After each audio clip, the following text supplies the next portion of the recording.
Cette femme voit sa propre sœur se faire assassiner sous ses yeux. Pour la venger, elle prend une décision radicale, subir une chirurgie esthétique pour prendre son visage et son identité. Désormais, elle n'est plus elle-même, mais le fantôme de sa sœur, revenu pour hanter ses meurtriers. Autrefois, la vie de la femme était parfaite. Elle avait une sœur aimante avec qui elle partageait tout, y compris la nouvelle de sa grossesse. Elle était aussi fiancée à un homme riche et attentionné, le fiancé. Leur bonheur semblait total, symbolisé par un parfum unique que sa sœur avait créé spécialement pour lui.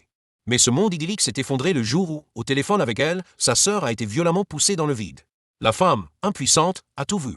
Anéantie par le chagrin mais animée par une rage froide, elle décide de disparaître pour renaître sous les traits de sa sœur. Son objectif est simple, infiltrer la famille du fiancé et démasquer l'assassin. Elle fait son grand retour lors d'une exposition organisée en mémoire de sa sœur, se présentant comme la défunte miraculeusement rescapée mais amnésique. Le fiancé, qui s'apprêtait à prendre le contrôle de l'entreprise familiale, est stupéfait. Il feint la joie, mais ses yeux trahissent la méfiance. Il la soumet immédiatement à une série de tests subtils.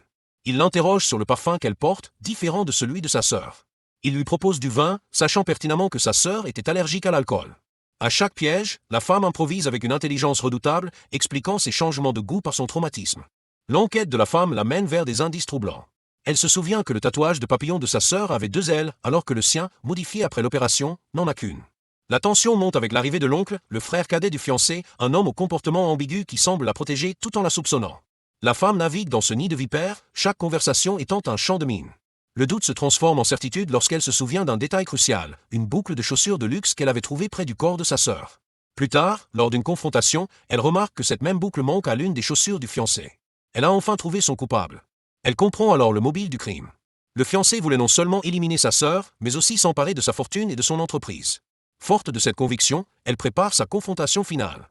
Elle se procure un faux rapport de diagnostic psychiatrique au nom du fiancé pour le pousser à bout. Le plan fonctionne au-delà de ses espérances. Dans une violente rage, il révèle son vrai visage. Il l'insulte, l'accuse et finit par l'agresser sauvagement. La femme s'effondre au sol, jouant la victime terrifiée, le suppliant de l'épargner. Mais pendant que les coups pleuvent, un téléphone portable, discrètement dissimulé dans la pièce, enregistre toute la scène. Chaque blessure qu'elle subit est une preuve de plus, le sceau de la condamnation de son ennemi.